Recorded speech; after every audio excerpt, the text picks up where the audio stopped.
Hello and welcome to the Raptors Show on the Sportsnet Radio Network, presented by Coors Light. Go from full-time to game time. Coors Light, made to chill.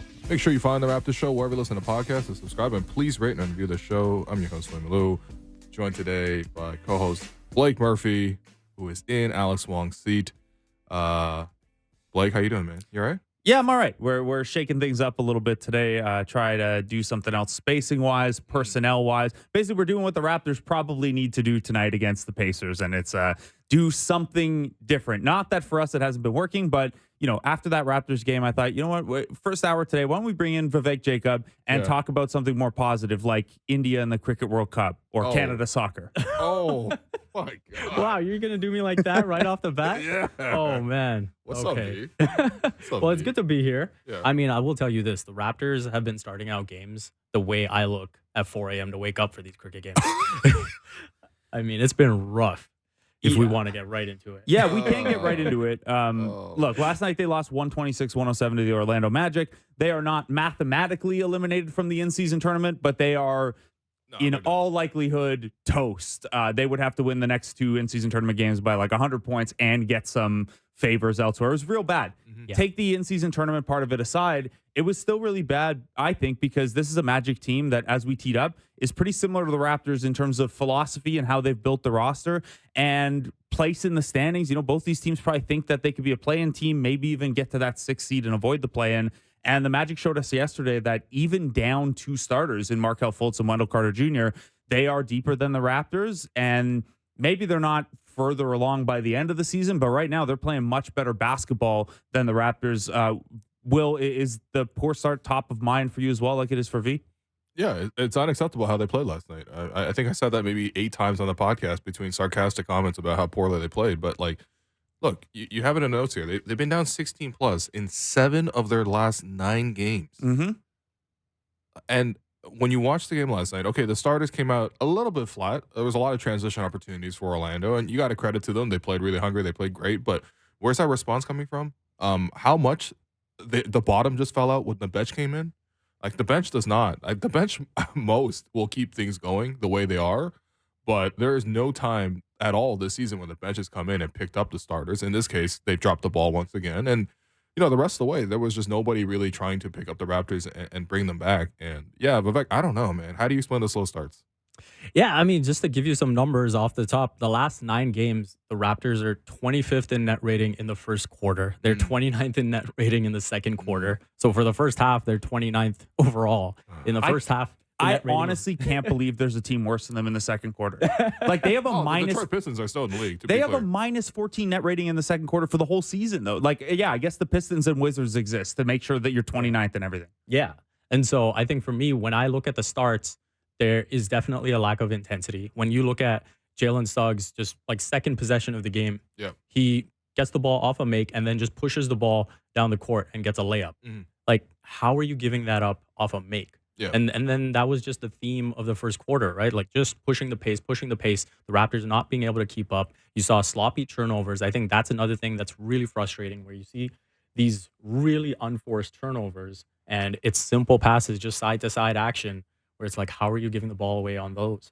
And so when you looked at this game coming in, you looked at 2 teams that are really good defensively, but they're also both really bad offensively. And so for the Raptors to give up 100 points through 3 quarters to a Magic team that has struggled that much offensively, that generally doesn't shoot the ball well from the outside, that's where I think a lot of the frustration comes in. And to tie these 2 points together, so Will, you say the start is unacceptable. V, you point out the sloppiness and the turnovers. Well, I think those 2 things go hand in hand, because not only were they turning the ball over a lot, and when they did make a shot, letting things like the Suggs kind of one-man fast break happen, but they were incredibly effortless and inattentive getting back after they turned the ball over. The Magic had 31 points off of turnovers. They had topped their season high in fast break points before the end of the third quarter. Like, this is a Magic team. Yeah, I understand they have athletes. They run well. When you see Jalen Suggs like that, you're like, wow, this guy could be a one-man transition team. They don't play like that.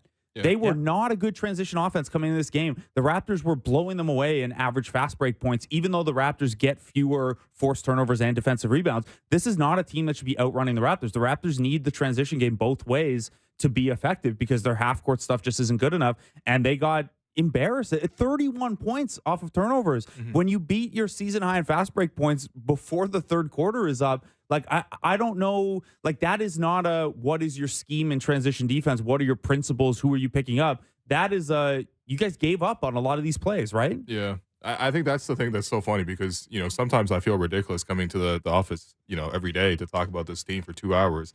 And you break down the minutia, and we'll do that, plenty today as well. But you look at the bigger picture, it's like half the time you're just like, yeah, they didn't really show up in the same way that they need to for themselves. They need to win, and they need to compete. And yeah, I mean, you could talk about the tactics, but they just didn't show up. And I think what's even funnier, besides the transition, is Raptors having to go to a zone to start the second quarter just to stop dribble penetration. And literally the first place they went to a zone, the Magic got a lob for a dunk. And that happened like 3 times in the second quarter. That was the Jonathan Isaac one? Yeah. Yeah. Yeah. He just came crashing in from the right wing. Yeah. Noted offensive superstar and zone buster, Jonathan Isaac. Yeah. No, seriously, like the Magic should have very similar issues to the Raptors, but they and look they like do two entirely every game except for last night. They look like two entirely different teams though. And where does that really come down to? It's just like, the Raptors came in with like just nothing. Those blah. And I don't know how you really change that. I mean, maybe you have to look at, changing the starting lineup to get yourself into a better start. Maybe you got to look at who are the leaders of the team and can they establish a tone? Ultimately, that's what it comes down to, But I think all options should be on the table for Darko. Like they're basically losing games in the first half the majority of the times now. And this is a team that should be playing desperate, right? Like right off the bat, you're not good enough to take it easy. You can't buy into the fool's gold of those comeback wins against San Antonio and the Washington Wizards.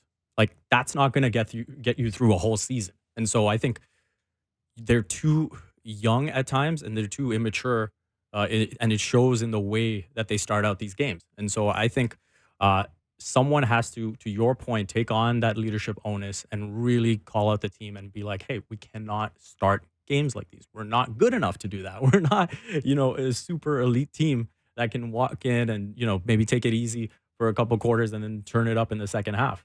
So who is that guy though? Because and look, there are very few media traveling on this 2-game, 2-city, 2-day trip. So I have no idea what the vibe was like in the locker room after. We saw a couple of things trickle down from Darko, but we're mostly in the dark on a back-to-back here on the road. So we don't know what the tone of that dressing room was like. I have a guess what it was like. But Will, like when you look at where this team is, there aren't that many young guys for a team that talks a lot about development, right? Like Scotty's in his 3rd year, and that's a real thing. Grady's only 20. Everyone else has been like Precious and Malachi are in their 4th seasons. Jalen McDaniel's on his 3rd team. Dennis Schroeder and Jakob Poeltl were brought in. Those guys are steady veterans. Where the fact that there isn't that voice in the room, and I get it. Maybe a bench player can't speak up. Maybe Otto and Thad and Garrett Temple, it's just not heard because they're not playing, and that's a different kind of leadership that they're providing there. But who is this on to you, Will? Because I think it kind of comes down to Pascal, OG, and Scotty, because not only are they the 3 best players on the court and they've driven, lineup wise, they've driven the most successful stuff, but they're the only guys here that, have probably enough of a voice given what they contribute and have been here more than a minute. Yeah, no, it's got to be Pascal or Scotty. That's really it. And one of them has to take over the game. Ideally, both of them takes over the game. But that on-court leadership that you're speaking of, I think they have plenty of off-court leadership, okay? You got Garrett Temple. They you got half the Players Union executive board on the bench. I'm not worried about that. And listen, even to some extent, the coaches obviously is the structure of your off-court leadership. On-court leadership, you need your actual star talent to come in and take control of this game. And I just didn't feel like, Pascal, I thought in the first quarter did a decent job getting into the paint, setting up guys, found Jakob for 3 layups. That's good, right? But is that sort of leadership extended on the defensive end? Is he taking ownership on the defensive end? There's a couple of blow-bys that he allowed. Scotty started this game really slowly. Picked it up at certain moments. I think he had 10 in the second quarter. That was nice, but it was sporadic. And when it was the Raptors bleeding points, it was largely Scotty with OG and that second unit. Take over that second unit, and maybe we break it down in terms of okay, you got to take over the game entirely. Maybe Pascal gives the first crack with that first starting unit along with Dennis and Jakob. Then when the transition lineups come in, now it's Scotty's turn. And you know what? Listen, I want I like that Scotty plays unselfish. I like that he shares it, but it's a context dependent. If you're sharing it with Precious, you're sharing it with Chris, you're sharing it with Grady Dick. I'm sorry. Everybody in the Raptors universe wants Scotty to just take those shots. Well, here's the issue though: is that's the lineup around him and Malachi Flynn. Like when we're talking about those So then transitional just units, have him score then. Just have him score. I understand, but those minutes are really like we just saw a Pistons team where Cade Cunningham is trying to do that 36 minutes a game. It's like, and this is the thing is like when we're talking about persistent starting out issues like this, when it's 7 of 9 games in a row that you've dug huge holes, obviously the blame and the solutions are going to be shared here, right? Like there's something to do with messaging and preparation as they come out of the room. There's something to do with the on-court leadership, and then there's a big personnel component, which is that they just don't have very good bench players, or the bench players don't fit. Like Chris Boucher, we know he's a good bench player over the years. Precious has shown it in flashes. Jalen McDaniels has shown it elsewhere. Those guys don't really fit together, and they exacerbate some of the issue. Grady Dick can't knock down a 3 right now, outside of garbage time. These are issues. So I guess, V, what is your thought on it? It sounds like a weird thing because like nobody on the bench has played particularly well with any consistency. Yeah. But do you look at a tweak to, if not the starting lineup, what those early rotation patterns look like? Because if you want Scotty to take over those parts, he might need more help than he's getting from the 4 that we see run out there. No, I think that's exactly it. And I think part of why Darko has been going with sort of the Scotty plus bench units is because he sort of sees that as the best way to maintain that 0.5, keep that continuity of the system. But I think at a certain point, you just have to recognize that it's not working and say, okay, I've got 4 really good players that I really depend on. Jakob Poeltl, obviously, we've seen the limited minutes. And so between that starting 5, maybe it's 2 that need to come out early so that they can come back with the bench unit and offer a bit more support to each other. And so I think that's one thing I look at. Just coming back to the leadership standpoint, I wonder a little bit where you came into this season talking so much about the vibes and being completely changed from last year. Are there players who were a part of last year's group that are maybe afraid to be the first one to step on someone's toes? And are they saying, I don't want to be that guy that, makes things awkward. I don't want to be the first one to call someone out, Is that happening? I think, Dennis Schroeder, whether he's spoken on the show here, whether he's speaking in practice, he has said, hey, we've got to be able to be accountable, and we've got to, be able to talk to each other, communicate, be honest with each other. That's something that he appreciates about Darko. But now is the time to see that honesty, right? And can you handle that?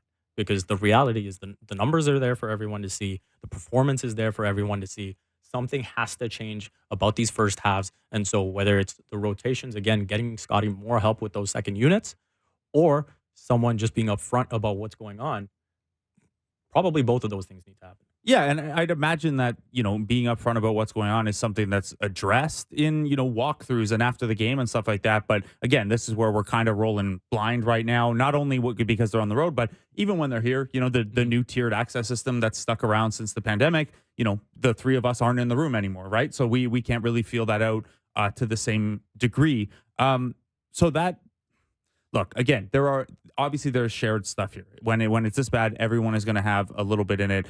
When it comes to what those bench unit look like, what the rotation patterns might be like, Will, what is your appetite to see Otto Porter back in the mix again? Because I know he's a little on the older end, and part of why they're running this bench group together is probably a thought like, well, hey, if Scotty is the guy, some of these pieces might still be around. It'd be good to get him these reps. It'll be good to build that chemistry. But like Otto Porter and Chris Boucher are basically the same age. And I'm not suggesting Boucher come out, but like there's an inconsistency in who is a vet and who is a building piece.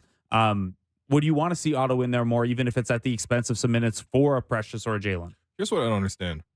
We go back 2 weeks, and the Raptors are playing Dallas. The Raptors are playing San Antonio. And if you look at who's closing the game, it's Otto Porter. Otto Porter tying up Zach Collins for 2 jump balls late in that game that went to overtime. Otto Porter on the floor for a lot of that Dallas game as well. In big moments. Otto Porter playing that Milwaukee win where the Raptors played. So Raptors 4-2 when he plays, excluding last night because he only played the garbage time. But they're 4-2 when he's in the lineup. So this is what I don't understand. Why did he only play garbage time yesterday? I don't really get it either. I thought for sure the second time the bench unit came in, it was going to be a different look. And also, if we are going to play Otto Porter, and we're going to be cautious in terms of playing him on not both ends of a back-to-back. Why did we just waste one of his games to play garbage time on the front end of a back-to-back, knowing that they're playing later today against Indiana? Otto Porter consistently comes in and does the right things. Is it a long-term developmental play? No, absolutely not. It's the opposite. But it seems like the Raptors still want to be competitive, right? And I think, honestly, in the years past, I've liked the combination of Chris and Precious, what they did under Nick Nurse, because their roles were really, really strictly contained. You crash offensive rebound, and then you hustle like crazy on defense. Most likely we'll play you in a zone on defense as well to try to get you in the right positions. And then we're going to play you exclusively with like Fred-led lineups or Pascal-led lineups, and those guys are going to control most of the offense, so they don't touch the ball. Basically, they're there to hustle, and they know exactly the role, and actually some lineups like that worked. Since then, especially when you put the ball in their hands to do 0.5, I'm sorry, but Precious on a 0.5 offense, that play yesterday in the second quarter where he failed to hand off for two guys, I don't understand why Precious just can't hand the ball off, first off. Second of all, he misses the two handoffs, turns around, he's like, all right, it's Precious Achua time. Then tucks the ball, puts his head down, literally charges into Mo Wagner, and then goes to the basket, gets blocked by Jonathan Isaac, and the play's called charging in the first place. Because, again, that's not a move. That's not a good decision. You shouldn't have the ball. No, he's going college football style, like treating the DHO like a run-pass keeper, and like he's a Cam Newton type who's just going to, I see a hole, I'm going to keep this one and go through the offensive line to the basket. Like, I'm being silly, but it does look like that sometimes. And I wish we had numbers on, the number of DHO option keepers where he keeps it, and then a couple seconds tick off the clock before anything happens, waiting for another guy to come around and get that next handoff or putting it on the floor. And a lot of times he picks up the dribble too. And then you're just kind of standing there like this, waiting for something else to develop off ball. That's the new 0.5 offense. It's just him doing it. Yeah, the 0.5 actually means the 5 thinks he's the point. I mean, I think when you look at it, say, for example, if you compare to last season, we all said that the Raptors are asking a lot out of these guys defensively and kind of putting them beyond their limits, right? And so now I feel like we're almost asking similar questions offensively, right? Okay. And it's like, hey, are they really capable of running this type of offense? And you look at the pieces in place, you look at the roster construction in terms of having enough shooters on the court at all times. I think it's presenting a lot of issues to overcome, and that's why we're seeing some of the bad decisions, right? If you look at the ceiling of like a 0.5 offense, you think of that Spurs team from 2014, right? And you think about the experience on that team, whether, you go from Tim Duncan to Manu Ginobili to Tony Parker to Kawhi, like super capable, super high IQ, super experienced guys that you can kind of expect those outcomes from. And you have a very demanding coach in Greg Popovich. Right. And so if this is what they're trying to do long term, there's absolutely going to be some ugliness within it. But also, I think this is going to be a lot of hard truths learned in terms of who is actually capable of running this type of offense. Yeah. As long as the roster construction stays as is, because that's obviously a major issue as well. Well, I mean, that's why I want to track how are the young guys in particular adapting to that, right? And in this case, it'd be like, I think I already know Scotty can do that, right? So I'm going to exclude him in this. But can Grady play in that context? Can Precious play in that context?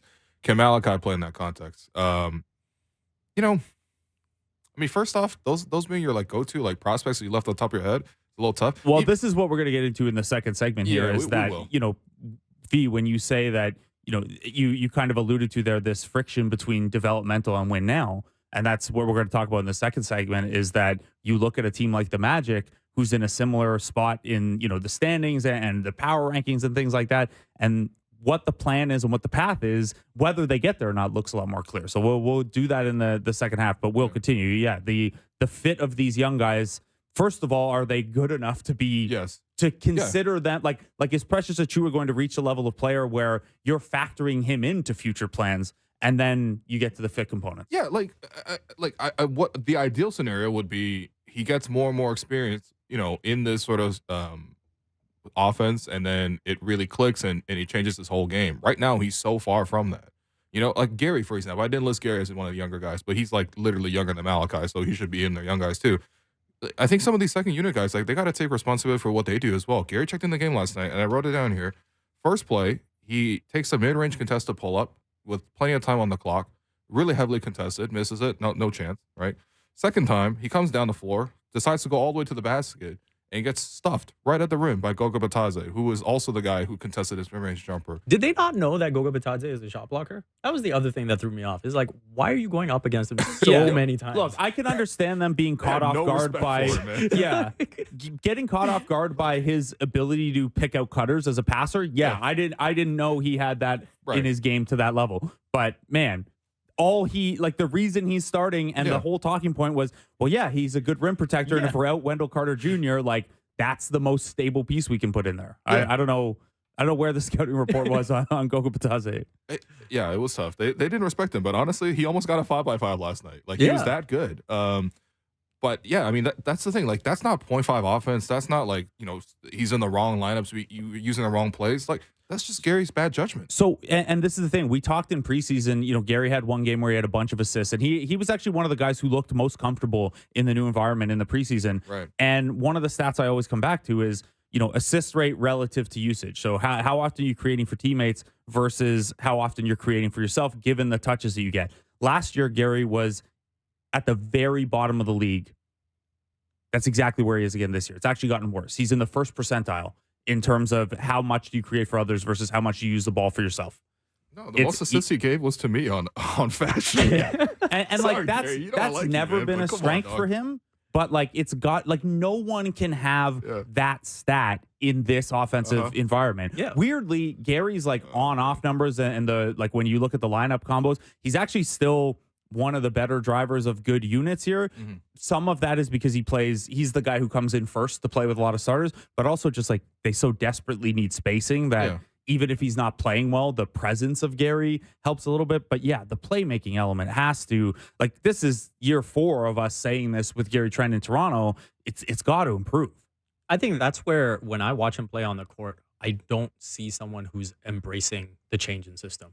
Like generally when I see him catch the ball, it's like, hey, this is how I play. Yeah. And this is how I'm going to keep playing. And it's a little too much of just looking for which is what he's done in his entire career. And so I think that's the frustrating element was where it's like, hey, how do you get Gary to truly buy in to this system and playing that type of offense? And again, going back to it, you're kind of caught between a rock and a hard place because he has to play because the Raptors just don't have enough shooting. This is the thing is like if you're going merit based, if you're looking at the second quarter, the top of the second quarter as the isolated biggest problem, right? What's wrong with those units? Well, you still want Scotty getting some experience being the lead guy in units like that and Scotty plus bench. If Scotty, there have been times where those units are good because Scotty is just so good some nights.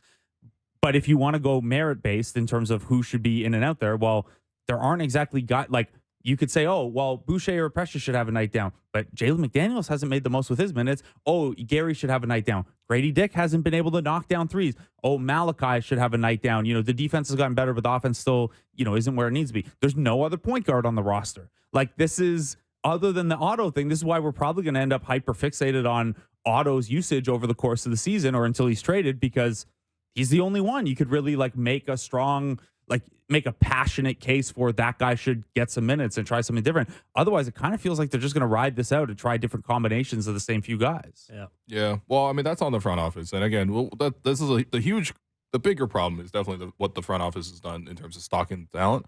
So we'll get to that after our next break. But I mean, I think again, like these guys just have to all individually like take accountability for their own actions. Like I'm looking at the notes again. I'm just like, the funniest day was in the second quarter, Darko having to call the timeout down 12. Then 2 minutes later, call another timeout down 18 because they can't get the thing right. And they come out of it with like OG driving to the basket and getting blocked and getting stripped. Nobody, getting back in transition over and over. Look, it's the same thing. And I think the frustrating thing, especially for fans, and I know this because A, I'm a fan, and also B, like, this is just the lives that we all live is that we're like constantly online and we see all the reactions. The reason for this is it's deja vu. It's the same thing over and over and over again.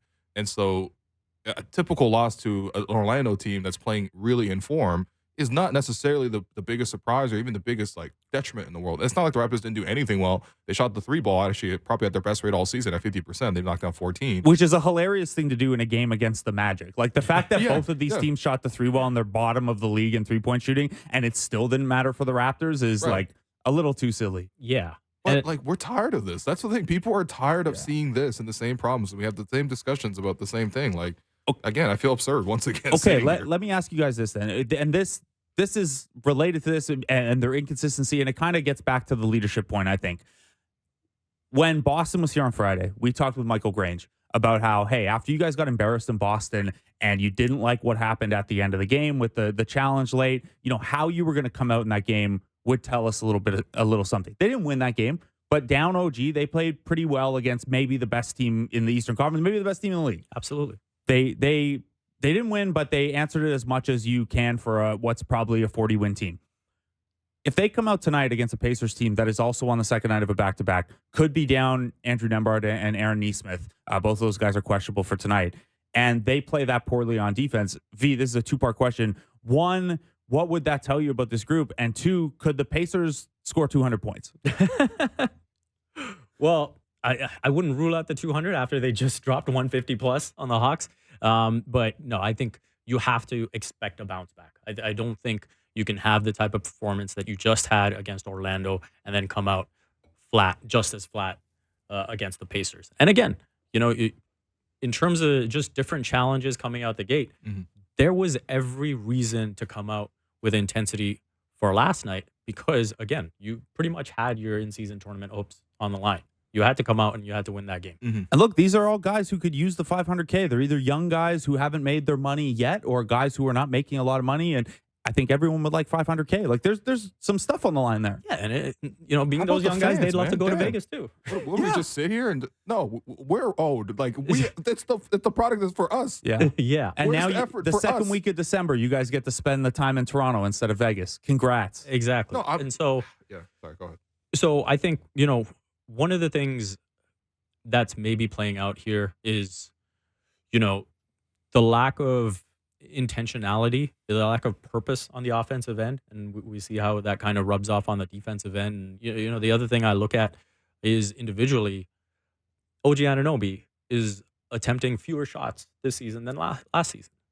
How is that happening? How is that possible? Like, okay, sure, you want to have this 0.5 offense, but everywhere in the NBA, and this is over the course of history, you have a degree of hierarchy, right? And we've seen some course correction in terms of the usage of Pascal Siakam, but it's got to be there for OG Anunoby too, because he is your most reliable three-point shooter. He is your best defender. So you need him out on the court as much as you can. And so he should be getting more shots. I think he's someone that you possibly look at, depending on who, the best opposing player is on the given night. If he can maybe come out early, come back with a Scotty unit, and maybe there's more shots for him there. I think there's got to be more purpose to the offense, and I think once that kind of stabilizes, because let's face it, Pascal looked listless for a little bit, and then all of a sudden, you kind of prioritize him and you get him going. Yeah, 8 assists. His game looks a lot more complete now, right? And so I think you've got to find a way to do that for other guys too. And next in line after Scotty and Pascal has got to be OG. Yeah, I'm interested to see how they set him up though, because I love to see Scotty and OG essentially just two-man game those two guys, and Malachi, Precious, Chris. When you're out there with them, space, crash. That's it, and get back on D. That's it. Keep it real simple. Yeah. Chris is at least hitting some of his threes lately, so there's that. I don't know how much any team's going to respect the spacing of those guys. Like Chris is at 43% right now, but there's a long track record of him being. No, I think Chris has been fine. It's also like.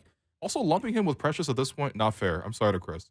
Yeah, Precious is his own category. It's more that, like, if you have two of Boucher, Achua, McDaniels on the floor at the same time, you are introducing some of the same issues that aren't any individual's fault, but they're just like, it's too much of the same weaknesses on the court at the same time, but you don't have other guys. And the tough thing for Darko is you have these players where you see their individual floors just like bottom out, and it can't be that low, right? Like, think about the game Precious had against Detroit. How do you go from that to having the game that you did against Orlando, right? And what's the difference between James Wiseman and Goga Batadze? Damn, man. You're not even better than James Wiseman down bad. Yeah. In the fourth but quarter, at the same time, as a coach, right, you're looking at that game and saying, okay, this is something for him to build off of. I'm looking at you to have a good run here. And then he has that type of performance. So as a coach, I think that aspect is really tough, right? Yeah. And it's like you want to see players build off of good performances. And I think we've seen a bit too much up and down. All right. Well, let me leave you with this heading into the break. So in the second segment here, we're going to talk more about what this looks like big picture, use the Magic as a contrast point, and kind of talk about some of the other teams in the East, where they are, long term or short term, and see, is the big picture, we were all unsure about it entering this year. And as the East kind of figures out its pecking order here as we near the 20-game mark, it maybe looks a little worse. So let me leave you with this. You mentioned some of the quarter-by-quarter net ratings, V. The Raptors, when they're in low leverage, absolutely destroy teams. When they are down by 15 or more in the third quarter, they have a net rating of plus 31. Some of these have resulted in real comebacks, but they've also had a couple of the fake comebacks. And it's good that you have the spirit to come back in those games. But this is a thing last year where, people kept pointing to their net rating last year and be like, they should be better than this, they should be better than this. And they should have been better than that. But when I dove into the numbers by the end of the year, or even halfway through the year, that net rating was padded a lot by what happens when you're down 15, 20, 25. Yeah. So something to think about during the break here is we're already seeing that in small samples. If you are a bad team in the first quarter, an awful team in the second quarter, and a mediocre team in the third quarter, is the fourth quarter performance encouraging, or does it actually tell you that, hey, who they are in the first three quarters is more of who they are right now? Think on that. We'll take a break. When we come back, Vivek Jacob still with me and Will Liu on the Raptors Show. Welcome back to the Raptors Show on the Sportsnet Radio Network. I'm your host, Will Liu. Continue to be joined by co-host Blake Murphy and also Big V here in studio. We once again, the Raptors are still in the principal's office. Okay, it's one of those aggressive parent-teacher interviews right now. Man, they're headed for one of my patented in-school suspensions, where they don't let you stay home, but you are away from the rest of the kids, the rest of the teams. Really? Yeah. Have you guys ever got suspended at school, by the way? That's what I'm talking about, man. Yeah? Several times. What'd you get suspended for? Fighting, being a jerk. I don't know. Wow. Being a jerk. You're yeah. a little kid. I don't know. There were just I never knew. the elementary school I went to. There were just lots of fights all the time. I don't know. Yeah. It's just part of it. We'd all be fine and then go play road hockey after school and then get in a bunch of fights there too. Yeah. It's just part of growing up where, I don't know, in my group of friends and neighborhood, I guess. I don't know. But yeah, you do that stuff in school, you get in trouble. Big V, what about where you grew up? Where'd you go to school, by the way, man? Were you a Woodlands kid? Yeah, I went to Woodlands here, but before that, I was in Dubai. Okay. All right. Never got suspended. You do seem like a really well-behaved person, man. Out of all three of us, you got the softest voice. Yeah, I mean, it's very soothing. Got a teacher suspended once, but we don't need to get into that. Whoa. That was every middle schooler's dream, actually, was to have that happen. Yeah, okay, so just we're on the discussion, and Blake, you had asked me about the Raptors being strong in the fourth quarters. Especially in garbage time. Yeah, I would like to say that it's a good thing that Darko is finding the right sort of mix or adjustments, and by the end of the game, you come up to a better optimal strategy for that kind of opponent. But I don't think that's what's happening here. I really don't. I think, A, it's a bit of a statistical quirk, but also B, I don't know. I think when the opponent is usually leading this whole time, they feel a lot more comfortable. And so, yeah, I would love to give the Raptors credit on that one, but that's not what we're doing on this episode. What we are doing on this episode to continue the discussion. So we talked about the small picture yesterday's game, and then we want to move on to the bigger picture. It's something that Grange tweeted about, but Grange made the point that teams have rebuilt since the Raptors were great. And I would say the Raptors were last great in 2020, right? Mm-hmm. The pandemic ended the Raptors. Yeah, the number one victim of the pandemic, the Toronto Raptors. Absolutely. Who would think of the Toronto Raptors? But no, seriously, since then, and the Raptors won, the second overall record, I think first in the East that year, second overall best overall record. And obviously they lost in the second round, but a really, really nice effort. I think since then, I wanted to ask you guys, how many teams have surpassed the Raptors in terms of what they have going on? Because we saw what Orlando did yesterday, and I wouldn't say Orlando's definitively ahead of the Raptors, but they're going to be in at least a year or two. And then we're going to see the Pacers tonight, who was another team in the same boat. And for additional context, the Raptors have finished 5th, 12th, 9th, and are now in 11th in the Eastern Conference the last 4 years. Yeah. So they have been, whatever you think of that 1 year where they were 5th, and gave the Sixers a good push in the playoffs or whatever, that was fine. And we can kind of understand the trickle down of buying into that when maybe you shouldn't have.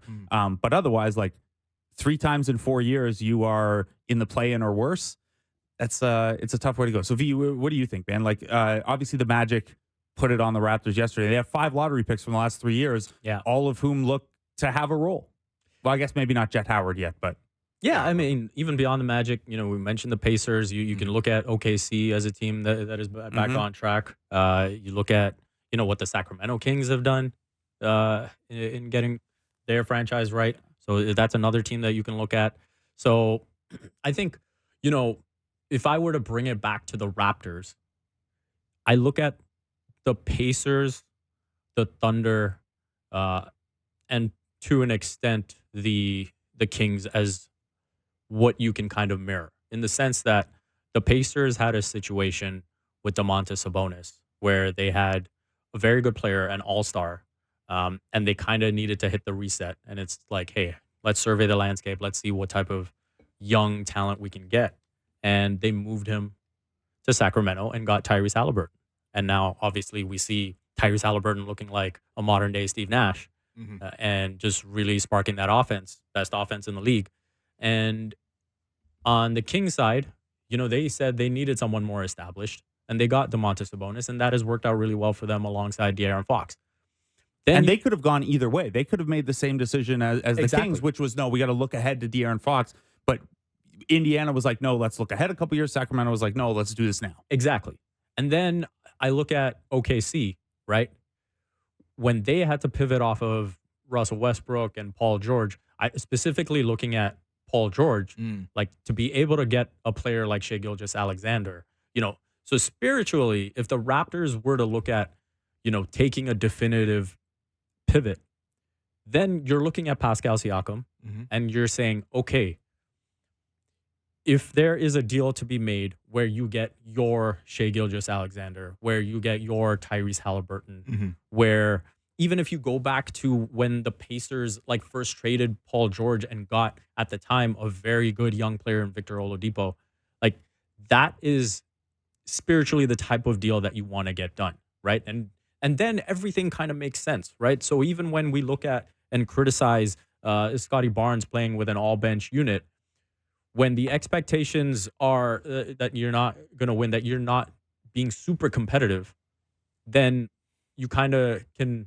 accept those minutes and saying, okay, we understand what the path is here. It's more long-term, and you deal with it, right? And so I think part of the frustration with seeing these lineups is because you're in this in-between where it's like, are we competing? Are we just going young? What are we doing? And they're kind of dipping their feet in both waters, and it's like, you gotta pick a direction. And I think what's interesting about the two examples that you gave is that these were not, both those teams got some extra stuff. Like Buddy Hield was in that trade. The Thunder got extra picks because the Thunder have infinite picks and that's what they crave. But in neither of these cases did they acquire a sure thing blue chip prospect. Shai was the 11th overall pick, was coming off a rookie year where he made all rookie second team. We have all been excited about Shai. Nobody, I don't think at that point was like, this guy's going to be a top 5 MVP candidate. Tyrese Halliburton was the 12th overall pick and was a year and a half to, again, being solid, but not a slam dunk, hey, he's going to be a max contract guy. He's going to be a franchise guy.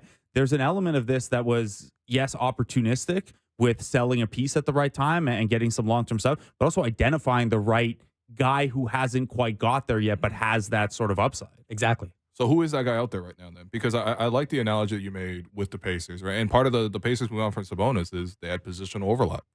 Him and Miles Turner in the front court just wasn't a great fit, right? So you end up moving. It's not too dissimilar from, I suppose, if you want to look at Scotty and Pascal in that way. Although I do think Scotty and Pascal are a better fit. But regardless, even put that aside, who is that young guy out there that you'd be targeting if you're calling around the league? Is that, have we heard that name come up even in association with the Raptors in trade talks? Because we saw, I guess, the Atlanta Hawks trade proposal. Yeah, I mean, I guess Jalen Johnson, maybe he's not going to get to that level. But he wasn't even in that mix. It was AJ Griffin and Kobe Buffkin, neither of whom are even contributing or playing much. Yeah. But no, I just mean in terms of, hey, who's the guy that's going to take a jump or whatever. But yeah, I mean, I guess this is the thing is you don't know who that guy is until it happens and you develop them properly. Right. And that's where, coming back to the scouting and the development that has been such a big strength of the Raptors over the years is they've got to try and hit that home run, right? I think Trey Murphy III could be a guy like that if New Orleans was hungry for a deal or whatever. But, then the fit gets weird and I don't know. There are a couple guys out there who you could sell yourself on, but I don't know that they're concentrated on the teams that would want your pieces. Because even to an extent, just to throw in another example out there, you think about the Nets, right? Yep. No one, I think everyone viewed Mikal Bridges as a very nice 3-and-D player. I don't think anyone viewed him the way he played those final, 20, 30 games, the way he started out this season. I don't think anyone viewed him as that type of player, right? And so that's where the scouting, hey, what are you seeing in a guy that maybe if he's given the right opportunity can be more, right? And so those are the players, again, as, Phoenix is like waiting and waiting and waiting to see if they can get Kevin Durant, what if you were the one calling for a Mikal Bridges and saying, hey, okay, maybe Pascal Siakam is the guy for you, And, I know I'm pushing the whole Pascal Siakam thing, but again, I think that's probably the biggest piece in all of this in terms of picking a direction. At the same time, the other name that I will put out there is Jakob Poeltl, because if you look at why things don't fit, it's because Scotty Barnes' shooting has obviously looks like it's made a jump this season, but you still have two non-shooters in Pascal Siakam and Jakob Poeltl. And so that really hurts the spacing on the floor. And so I think with the way Jakob Poeltl's minutes have played out so far, he's not looking like the piece that you first acquired. And that was always going to be a risk on a team that was so bereft of spacing. And even if he was the guy you thought you were acquiring and the fit was as good, you still shouldn't have, in the place you're in, given up a first-round pick for him. For the right to pay him 4 years, $78 million. Exactly. And again, you go back to the decision-making that went into that. I think part of why some of us were patient about the Raptors not having a center is because from the outside, you were saying, okay, you know what? Maybe they're just making sure they make the absolute right choice, right?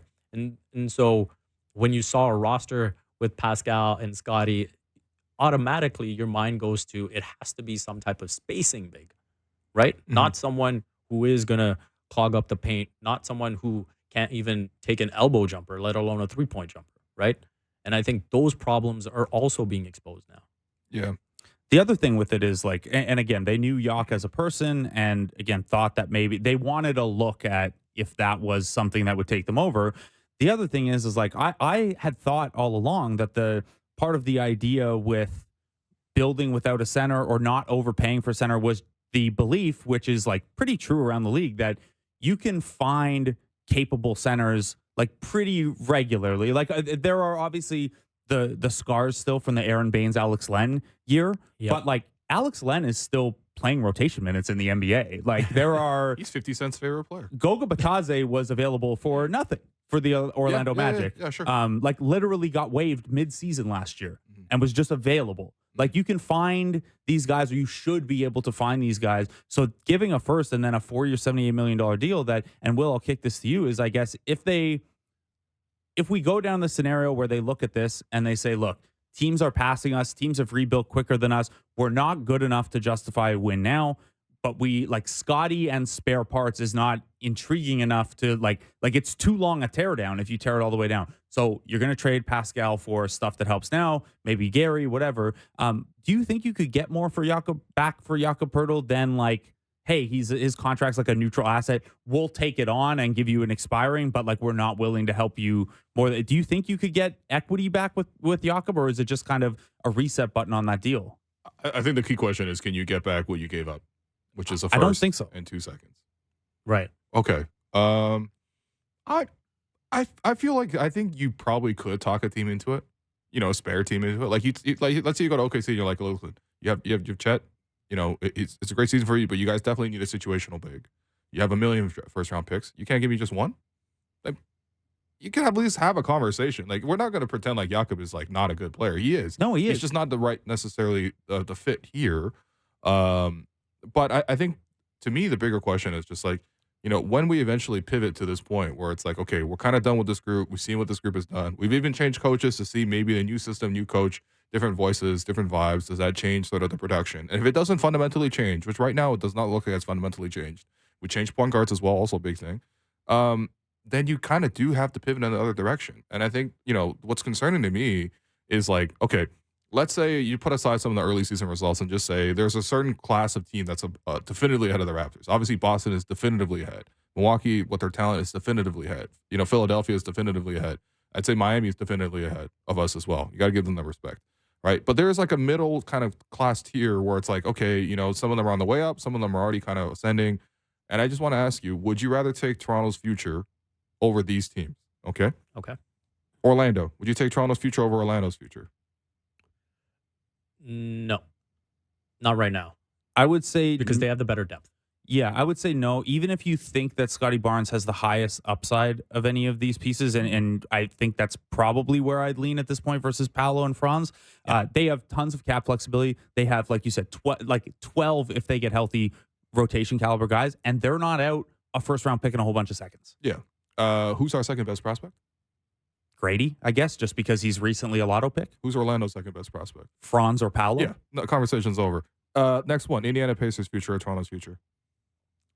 Yeah, I'd probably say Tyrese Halliburton is the best player. Mm-hmm. And so I would go Pacers. Yeah, I'm with that. And not only that, but again, they have pieces around him. They have that, and I know they have a Buddy Hield decision to make, and Miles Turner will eventually get a little older or whatever, but it's a front office that's done pretty well hitting on the marginal guys for sure as well. And another team that has a whole bunch of extra picks. If Grady is the second best prospect, they have Andrew Nembhard. They have Benedict Mathurin. They got Jarris Walker, who they don't even play yet, but he was the 7th overall pick. I'll still keep talking myself into Jalen Smith as a bench big, even as he not performs as a bench big. They got a lot of guys. We'll see them tonight. And again, lots of extra picks. Coming back to that conversation, it's like, hey, who are the young guys you maybe see potential in? Maybe Benedict Mathurin is a guy. Maybe Shaedon Sharp is a guy. Yeah. Those are the type of guys that you look at and say, hey, what would they look like with a bigger role and a longer runway in terms of your future? Mathurin is not a bad target, I suppose. Honestly, if I had to make a Pascal trade, I would call Indiana. I mean, probably won't get done, but that is life. Okay, Cleveland Cavaliers, better future than Toronto Raptors? You would have to say so. I mean, you look at the backcourt with Garland and Mitchell. You look at Evan Mobley. Mm-hmm. I think you would have to lean that way. Yeah. I think I'd lean that way, but it's got to happen sooner than later because, again, they're still out a ton of picks from the Donovan Mitchell trade. So their ability to sustain it once guys hit that next contract, once even Evan Mobley hits that next contract. Mobley's going to have to make an offensive leap. Yeah, I think he's an otherworldly defender, and I watched a big chunk of that game last night, and he was unbelievable defensively. Mm-hmm. But yeah, right now they're situated where once he gets his next deal, you probably can't have all of these guys getting paid. A little TBD. I hear you. New York Knicks? I'd take the Raptors. Yeah. I agree. Yeah. They don't really have that many high chip prospects, but they do have a lot of picks that apparently they can't offload. The Atlanta Hawks. This is a tough one. They've got a lot of solid mid-tier assets. They're trying to give 3/4 for Pascal Siakam as a dollar.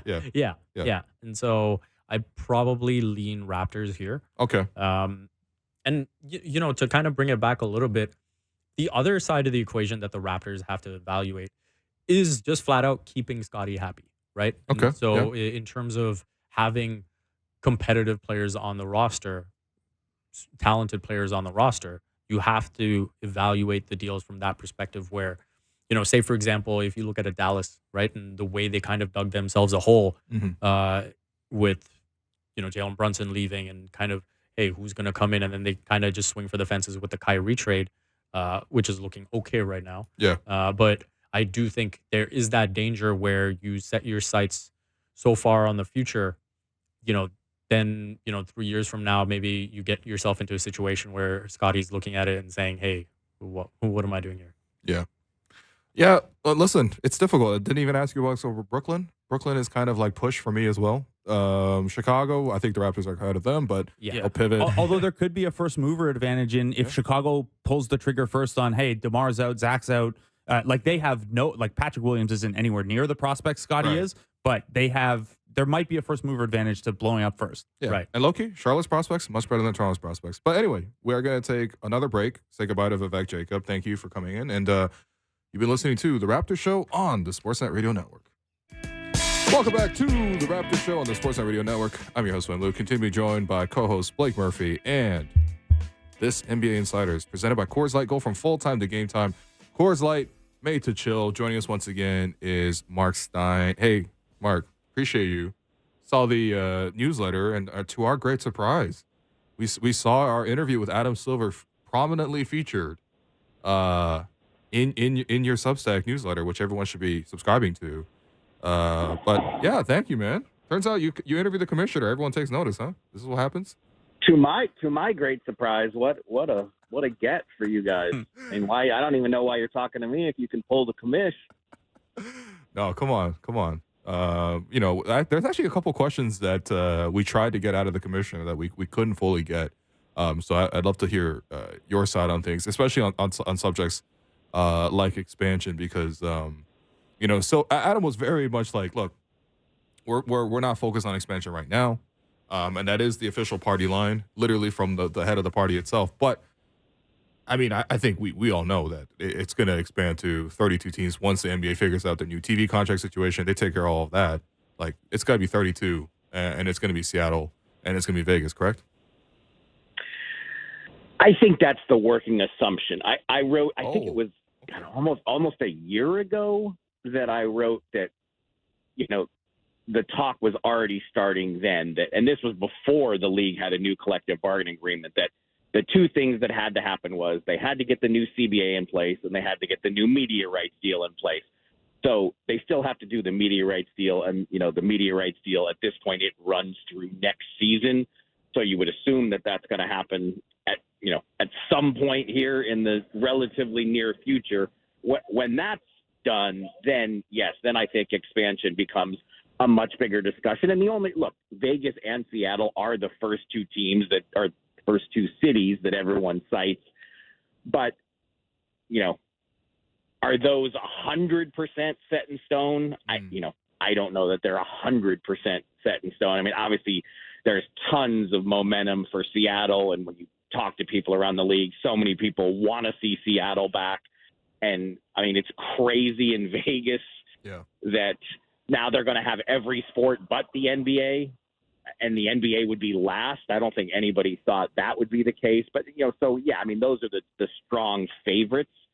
But, I don't know that we can say 100% yes. And look, as a Canada lover, I would love if Vancouver and Montreal want to jump in and some more Canadian cities. I think that would be great. But then it becomes a question, does the league really want to go to 34 teams, or is it just 32? I mean, so I think there are still some unanswered questions here. Yeah, give me Montreal and Vancouver. Give me a WNBA team in Edmonton, where the women's basketball history is very rich. Give us as much Canada as we can handle. Mark, when we talk about the expansion following the next TV deal, so if the TV deal expires after the 2024-2025 season, can you walk us through a little bit of why the league wants to go, okay, TV deal first, then expansion? Is this a matter of, you got to keep the main thing, and the biggest revenue driver has to take priority? Or is there, because it strikes me that if you had more teams, you could take more games as an offering to these TV networks when you're doing these negotiations. A market like Seattle is pretty sizable. Is this just a matter of it's literally the priority list, so that's the order they want to do it in? Or is there something else here to why you'd want the TV deal done first? I would say, and this is, I cannot say that this turf is my ultimate area of expertise, but I've followed the league long enough to know that I'm gonna suppose that the existing owners want to know how much, how the revenue will be split in a new TV deal before expansion. So that's kind of factored in. So would these new expansion teams, do they get an automatic instant full slice of the new media rights deal, or is that worked into their expansion fee? I mean, there are business mechanics that would have to be worked out that are, again, I'm putting my cards on the table here and saying, I am not the foremost expert on this part of the NBA, but that's always been a question, that if expansion was allowed tomorrow, would the cities that buy into the NBA, would they instantly get a full slice of the TV pie, which naturally existing teams, I'm guessing, would want to limit or have some sort of, scale that you move in, you move up the ladder on. So I think there is something to that line of thought, and is going to be part of the discussion here. But I mean, the reality is what you guys said is also true. I mean, it is a major priority to see what the media rights deal is going to look like. Will there be new partners? How will streaming be worked into it? Because so many people continue to move away from traditional television. And I heard Mark Cuban did All the Smoke. He did their pod with Matt Barnes and Steven Jackson the other day. And, Mark Cuban said something interesting that, this media rights deal, all the projections are pretty positive that the league is going to do well here. And, certainly, have a significant increase. The last deal was $24 billion over 9 years with ESPN and Turner. So we know the number's going to go up. But Cuban said on that podcast, he's worried about the deal after and what the NBA will be able to pull in that next deal. And again, it's just because the landscape is changing so much. Streaming is such a new factor. And this league in particular resonates so much more on social media probably than any other major sports league in the world. And that's been such a major challenge for the NBA. How do they monetize these platforms where, they don't have the rights and their highlights are just getting distributed all over the place and they have little control over it? How can they monetize that? Yeah, that's a really interesting point by Mark, because you are moving from traditional to the streaming platforms. But the next time you have a TV negotiation kind of situation, which could be 5, 6, 7 years down the line, is there another huge technological shift that actually pushes new competitors into this, therefore escalating the scale of these TV contracts? But, moving to actual basketball, something that I know you're much more familiar with. So the Chicago Bulls. Always dicey to ask me to be your guys' business expert. I'm just telling you right now. No, but I think that was actually a really great point. Hopefully I did okay. Nah, you always do okay. Let's talk about Zach LaVine. Let's talk about the Chicago Bulls. You wrote in your most recent, Substack that unlikely to be traded before January, if at all. There might be other pieces in Chicago worth monitoring in Alex Caruso and Patrick Williams. So, yeah, let us know about the Chicago Bulls. It seems like, whether they ultimately move LaVine or not, that's difficult. He's the star player and he's got a huge contract, but he might not be the only one. Well, it really is the contract that makes him so challenging to move, because he's only in year 2 of a 5-year deal that's worth more than $200 million. So, by definition, those contracts are difficult to trade. And until December 15th, 25% of the league is ineligible to be traded. So that's really where the complication comes and where the projection about January comes. It's Caruso. I mean, Alex Caruso is a player that if he were to be made available, there would be a double-digit line of suitors trying to get him. And that's just the reality. I mean, two-way players. I mean, it's one of the reasons why OG Anunoby has so many fans and why trade speculation about OG never goes away, even though, the Raptors, for the most part have made him very unavailable. But a standout two-way player is always going to generate interest. And so that's why, Caruso's name keeps coming up, even though there's really no evidence in circulation that says that the Bulls are willing to move him. And, the LaVine one is interesting. I mean, the Bulls, not unlike your guys' Raptors, the Bulls are a really tough team to get a read on because, okay, I think it is pretty much around the league. I think it is now seen that, yes, the Bulls would be willing to trade LaVine, and yes, there's more willingness than ever before on LaVine's side to seek a trade. But what else does that mean? Does that mean the Bulls are going full teardown? Would they also be willing to trade DeRozan, Vucevic? What happens to Caruso? And I don't think there's clarity on where Chicago stands on those fronts. And still we're just approaching the end of November here, so there's still time for that clarity to become evident. But I don't know that teams really have a great read yet on what direction Chicago is going. with and acknowledging that the Patrick Williams note is interesting just because of, he's the one young guy the Bulls actually have. If they did, hit a button where they push the can down the line or whatever. I'm mixing a lot of metaphors here. Patrick Williams, though, you had mentioned him in your piece, and again, acknowledging that the Bulls' direction is hard to get a read on. Is that the kind of move where, he's down to just 5.5 points a game this year? He's coming off the bench for them now. His minutes are the lowest they've been in his career. Is that a case of, you'd imagine some teams would want to see what they can get at him, get a look at him ahead of restricted free agency, since there is still that element of potential, but not really the production behind it yet? Yeah, I mean, I think his numbers sound alarm bells, for any teams interested, because, it's, I think very underwhelming start is the way I put it, and I think that's being kind.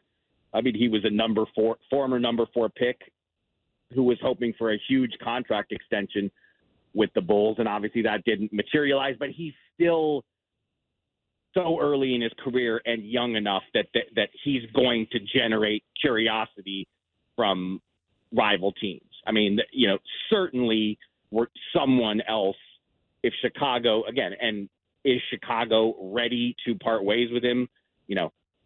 I can't tell you that definitively at this point, but if the Bulls reach that point, are there going to be teams curious and interested and thinking, yes, we can be the team that gets this guy on the track that he was projected to be when drafted? Of course there would be. Yeah. Well, I mean, it does fit what the Raptors like, for example, but I doubt there's actually a trade to be made between Chicago and Toronto for now. Want to focus a little bit on the MVP race. So, Stein, is for the longest time when I read your work, I've always thought that, especially amongst the American reporters, you had a really good sense of like what was happening in basketball globally. I think that maybe some of that was you had to cover Steve and Dirk in Dallas, and that kind of helped you get your purview. But you wrote about it in your latest piece that the last 5 MVPs have obviously all been international guys. Those being Joel Embiid last year, then 2 years of Jokic, 2 years of Giannis. And you look at it right now, and it's like guys like Shea and Luka, they're right up there in terms of, MVP candidates. And it's a little too early, as you wrote, too, to fully focus on it. But it is such an interesting conversation in terms of who will be the next American MVP. Because to me, there's not, aside from the guys who have already won it in LeBron, Steph, and KD, I don't know which of the young guys coming up in this generation for the USA is actually, ahead of a Luka, ahead of a Shea, clear cut for me. But I'd love to hear your thoughts on this. Yeah, to me, it's a really interesting sidelight. And, even though, as you mentioned, I covered Dirk and Steve so closely, and both of them won regular season MVPs like Akeem Olajuwon before them.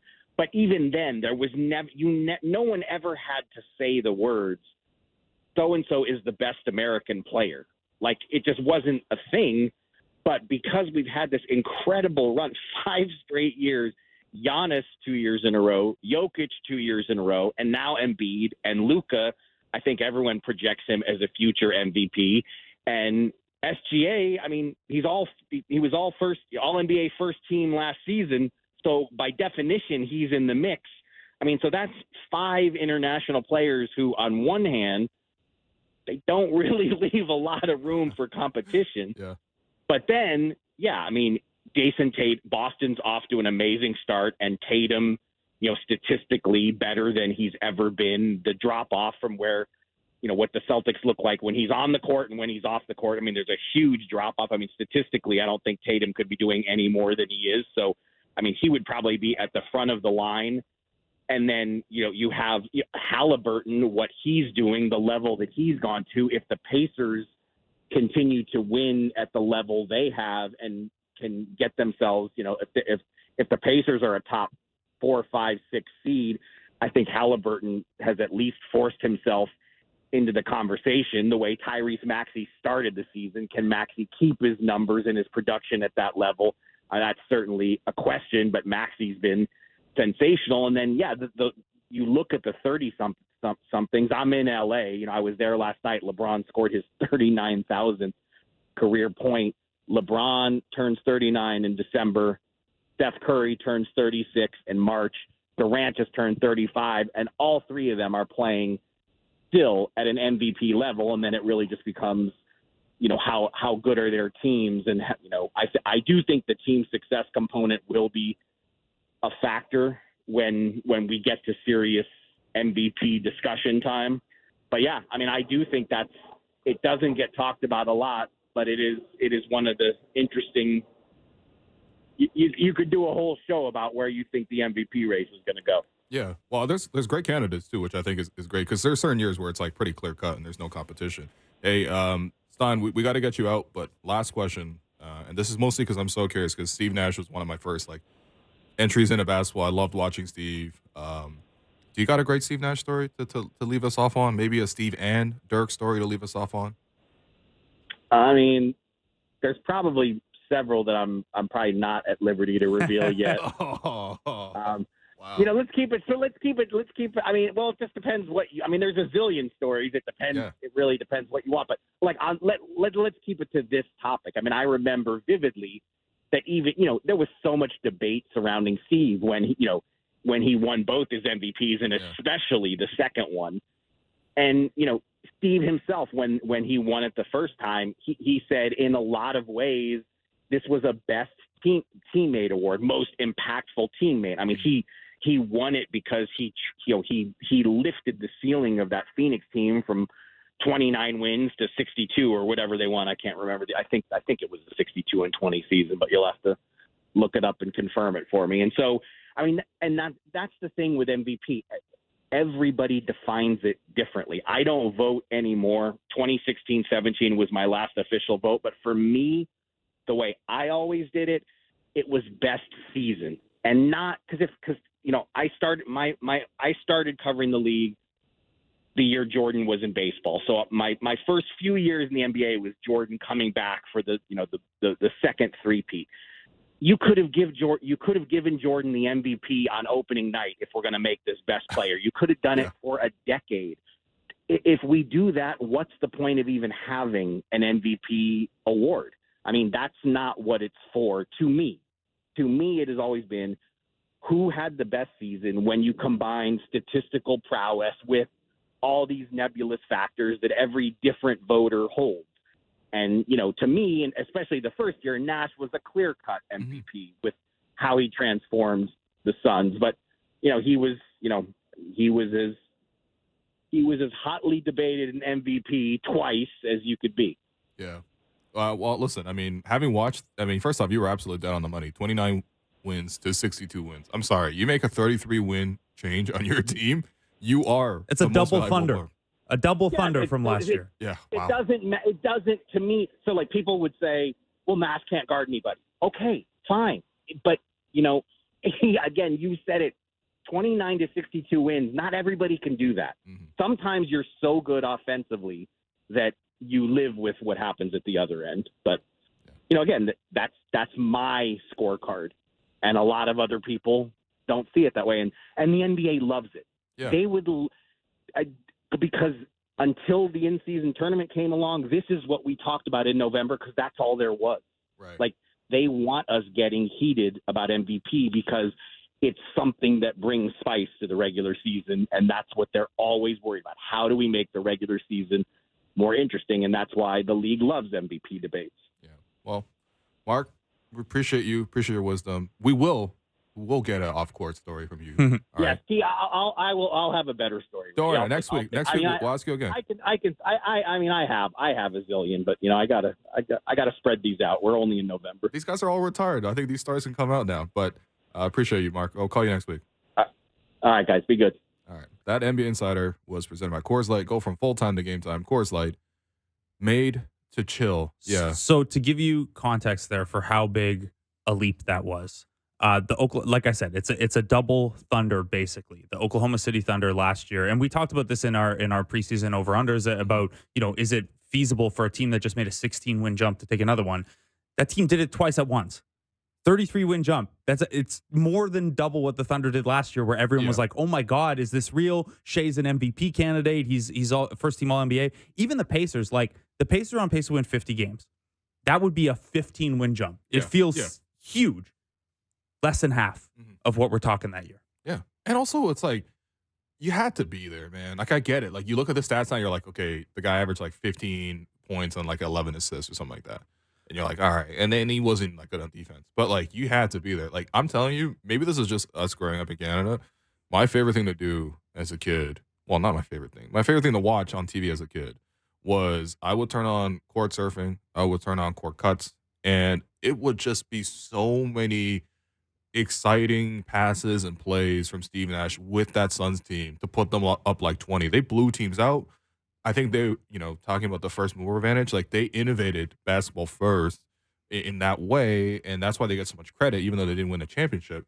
But you had to watch it. It was so exciting. The rest of the league felt like they were playing an entirely different, almost an old school kind of like dumbing down to the post or your usual kind of like stuff that they were running for like 10, 15 years. And then here comes Steve Nash with that group, and they were that exciting. And that's why they won that many games, but that's also why he won MVP, because it was like he was the only guy who can drive that Ferrari too, at least at that time. Since then, all the MVPs, well, not all the point guards have essentially copied elements of what Steve does into their game now, and pretty much every team in the league has maybe the Raptors not so much, but like most teams in the league have really incorporated those pick and roll elements to their offense. And it's crazy to imagine, too. Like, obviously, Steve Nash was a pass-first point guard, but even pass-first point guards now in the modern NBA have to be able to put up 20, 25 points, right? Yeah. Like, no one is just that. Steve Nash, over his first 6 seasons in Phoenix, did not shoot worse than 42.6% on threes. Yeah. And he just didn't take a lot. He had a usage rate of 22.2% over those 6 years. He just was way more willing to pass. He only took 12 field goal attempts a game. Yeah. And only like fewer than 4 threes a game. In the modern NBA, if a player like Nash came along, you would have that person shooting minimum 10 threes a game. Like Fred VanVleet shoots 10 threes a game. Yeah. Fred VanVleet, Steph Curry, Dame Lillard, like that's the type of shot profile that Steve Nash would have on top of all the passing. And really in the modern NBA, he wouldn't be, I don't think he'd be less effective, because that extra shooting element, the fact that you're shooting more, the fact that you can now space the floor vertically up the floor much more than any defense was willing to concede then, man, he'd have even more space to make those passes within. Like it's kind of that era of Suns team was, first because of the 7 seconds or less dynamic and Steve Nash and everything like that, but they really were like pre-modern in a way that I think you could drop those teams in now and they'd be pretty okay. Like Marion would still be Sean Marion. Amare would be, you'd like him to space a little bit more, but still, like as a rim running 5 would be incredible in a space and pace offense. Yeah. Well, and that was almost 20 years ago. Damn, that was almost 20 years ago? Wow. Damn. That's how ahead of the game they were. By the way, in Toronto, you still see tons of Steve Nash jerseys. But on the topic of Steve Nash, we're going to take a quick break because we're going to come back. And wow, you're giving it to Tyrese like that, eh? Quite possibly the modern day Steve Nash, who scores probably twice as much as Steve ever did. But anyway, we're going to take that break. I've been your host, Willie. You've been listening to The Raptors Show on the Sportsnet Radio Network. Welcome back to The Raptors Show on the Sportsnet Radio Network. I'm your host, William Liu. We will be joined momentarily by Caitlin Cooper, who, if people are not aware, genuinely, like, the smartest person on Raptors, or on Raptors Twitter, on basketball Twitter, period. Yeah. Definitely the smartest person looking at the Indiana Pacers. When you check out some of her work, it's like mind-blowing how detail-oriented it is. Yeah, it really does how take she you delivers the points. into like a coach's room, into a film session. Yeah, it's an absolute blessing. So we will work to get Caitlin on the line shortly because, there's a lot to talk about with this Pacers team. I've already said it before. The Pacers are my League Pass, guilty pleasure, mostly because they're always available on League Pass. Who do I talk to at Sportsnet to pick up more Pacers games? Because, like, I don't want to talk about that on air. Okay, yeah, look, enough, all I know is that the specific NBA games that Sportsnet has chosen to air on the Sportsnet channel of network of channels is A+. It's the best game and games every single night. Absolutely. But no, seriously, the Pacers are like my League Pass like darling, and it's because I think after watching the Raptors every single game and looking at the film afterwards and thinking about them and making the show about them, I need like it's a total opposite. Yeah. From the Toronto Raptors. I tweeted this, but last night going to that game, so that game's fourth quarter was starting right as the Raptors game ended. So I went over there. I went back and watched the first 3 quarters of that one this morning because Halliburton's third quarter was so incredible. But to go from the Raptors Magic game to that game, Yeah. it felt like an entirely different sport. Yeah. Okay. We're gonna bring in Caitlin Cooper. Caitlin, thank you for joining us on the show. I know you talk a lot of Raptors anyway with Samson. Hey, by the way, we also want to send our best wishes to Samson Folk. Blake, you did meet with Samson yesterday. It seems like he's okay. That's first and foremost. But I know obviously Caitlin collaborates a lot with Samson too. So Yeah, I don't know how to Send her pivot off love. of that, but Samson's doing better, and glad to hear he's feeling better. Caitlin, what's up? How are you? Hey, I'm doing well. Excited to talk about this matchup for this particular game. I also know what it's like to watch the Pacers play the Magic and then go play the Atlanta Hawks, so I'm familiar. Yeah, big whiplash there too. I guess let's start there at a high level. Let's go. So the Pacers have obviously been really, really good this year. They're 8-5. That's a 50-win pace. That would be a 15-win jump. Yes, the Magic got in their way a little bit earlier this week, but even against a team like the Hawks in a game where it really didn't look like the Pacers had it, they're down by 13 at halftime. This offense is at such a level that it really does feel like they are never going to be out of a game. What has kind of, let's start at a high level before we drill down to some of the specifics. What has made this Pacers offense literally the best offense of all time right now? I mean, I think it all just starts with Tyrese Halliburton, right? He, in my opinion, I like to refer to him as a counterculture. There's so many different nuances about his game that are very counter to the way that we think about basketball. He rejects more screens than anybody in the NBA other than Jalen Brunson. His shot form, I tweeted this last night. It reminds me a little bit of the robots that were at the Olympics in Tokyo, and that I think that it baits defenders into playing off of him and thinking that they have more time to contest than they actually do because he has a very quick release. He's obviously always doing the no-look passes, the jump passes that I'm very fond of that create passing windows. If he gets asked about the no-look passes, he'll be like, it's for the vibes. In reality, it's like an uncertainty principle. He'll use a scissor step. He'll use a cut dribble. You never fully know exactly what he's going to be doing, and there's no waste to his game. The Pacers are getting more from him this year.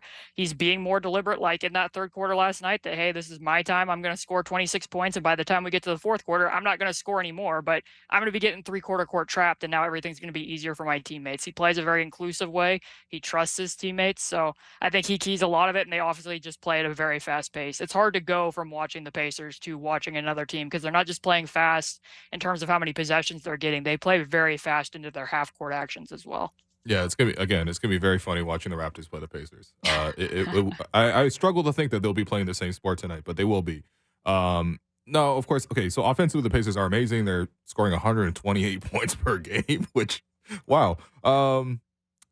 What about on defense? Because I was watching your film breakdown on it, and it seemed like the Pacers were trying a lot of things defensively in the game last night, where they won despite allowing 152 points in regulation.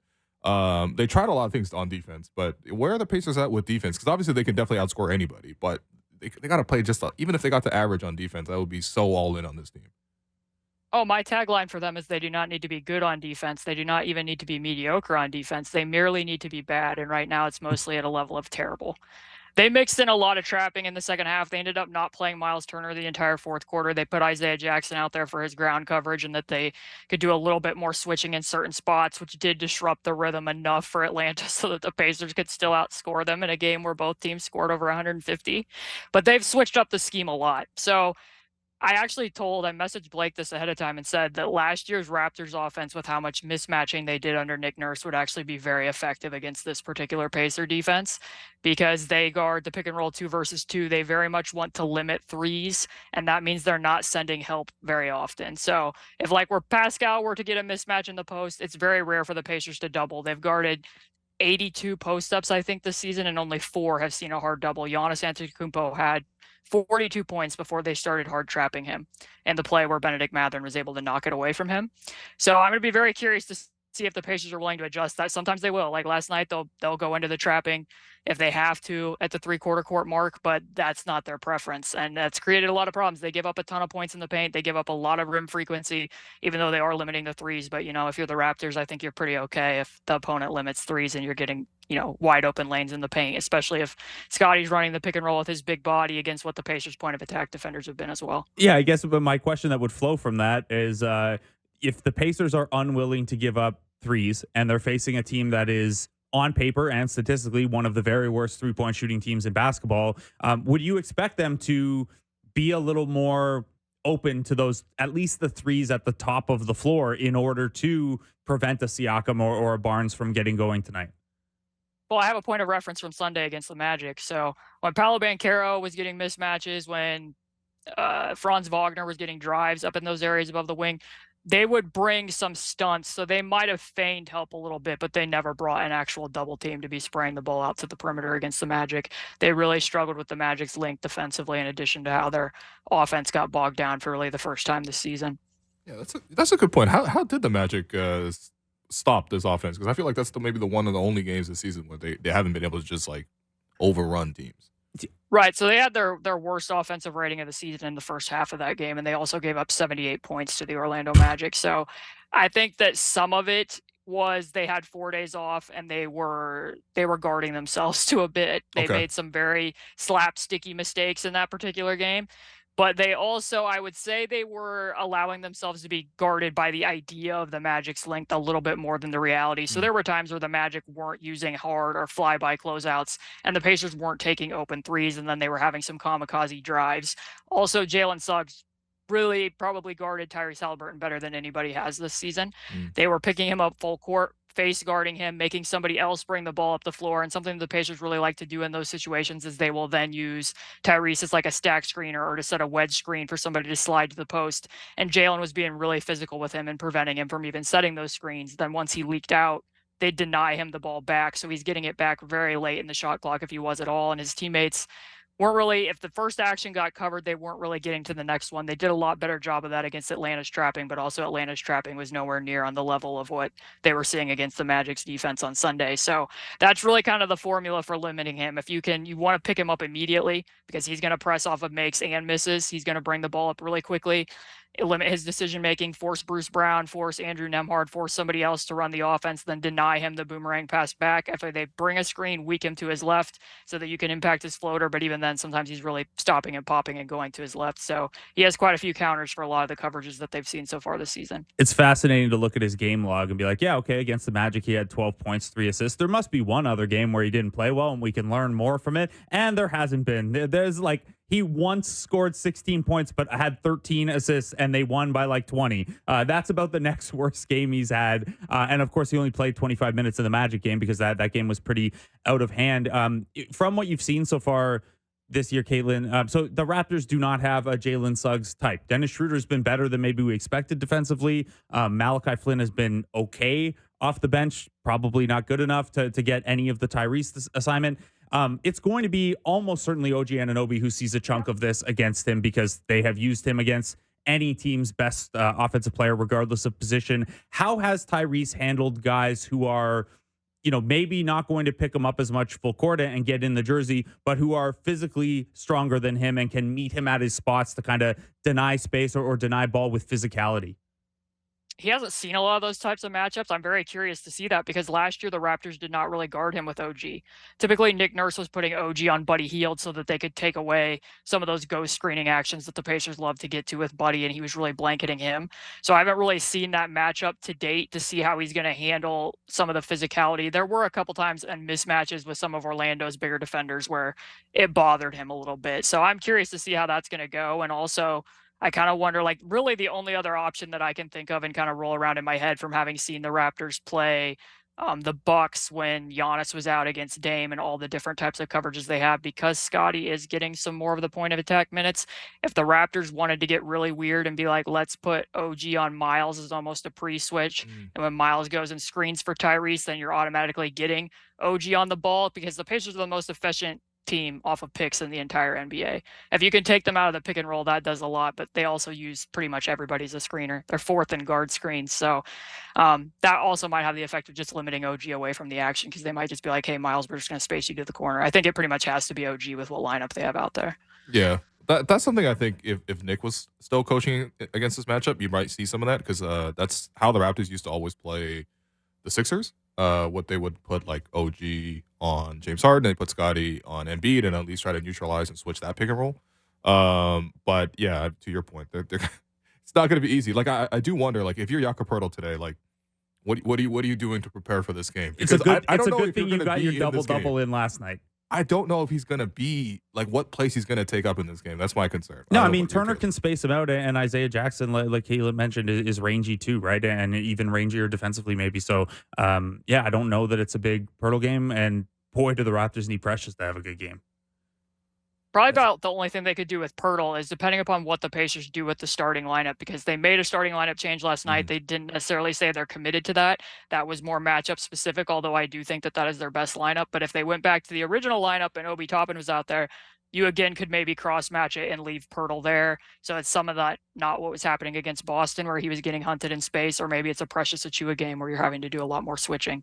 That's another option. With respect to Obi Toppin, so yeah, he came out of the starting lineup yesterday. They made that switch of Mathurin and Obi Toppin for Neesmith and Hield. Neesmith's questionable tonight anyway, so we don't know for sure if we'll see him. But Toppin seems to be fitting in pretty well. Knicks fans, I know, at least on Twitter, kicking themselves a little bit that he got away there. How has he fit? And you know what's going on with his fit in this offense beyond just the highlight reel dunks?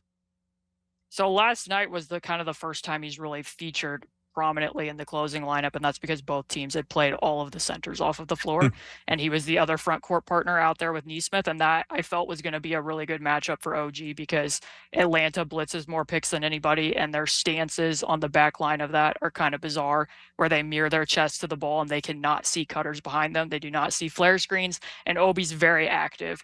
So like when the Pacers played the Spurs, Wembanyama was guarding Toppin. So anytime wherever the ball was, Toppin cut opposite so that they were removing Wemby's size from being able to get in Tyrese's driving lanes. That was very effective for them. So it hasn't necessarily been the screen and roll stuff that I'm sure some Knicks fans thought would really pop, where he would get to roll more now that he's finally playing with a big who can space out. He doesn't really hit the roll pocket very well in terms of pacing, but he does have some gravity there where sometimes he draws a tag because of what his vertical pop is. So Tyrese is just going to have that effect. There's 2 years of evidence now that, you know, the 2-point percentage of almost every big he plays with jumps by a pretty significant mark. So that's always helpful. But I think that the fit has been decent. Defensively, Neesmith just gives them more options. I mean, for the same things that I was just saying that you could do with Pirtle, I think a lot of times the Pacers defense looks at its best when they cross match Neesmith onto a 5. This is something they did in the final game against the Raptors last year. They put Neesmith onto Pirtle, switched out to the ball and the ball screens with Fred, and put Miles on Pascal Siakam and had him sag off. Sometimes it's better to get Miles out of ball screens. That in part was a struggle for them last night, and he ended up not playing in the fourth quarter. So, Right. Because we have you here, we also want to get your thoughts on the Raptors, who I know obviously you definitely keep in touch with this team and sort of what they're doing. Look, the Raptors on offense are nowhere close to Indiana on offense. Is there anything tactically that you might see in terms of like they could do a little bit more of this, or are there lineup changes? Like, you know, I think we're kind of open to all ideas of how the Raptors could improve their offense. So I'd love to hear your thoughts on that. So there's kind of 2 realities of this offense, right? Sometimes they've mixed in some of last year where Pascal, like at the end of the game against the Wizards and the end of the game against Boston, he's getting some more of those mismatches and they're hunting that in a way. And then it's almost like they're playing Euro ball screen continuity. And sometimes when they're in that, and maybe Scotty's facilitating up top and DHOs, I don't think that they always readily find or fully recognize where the advantages are going to be.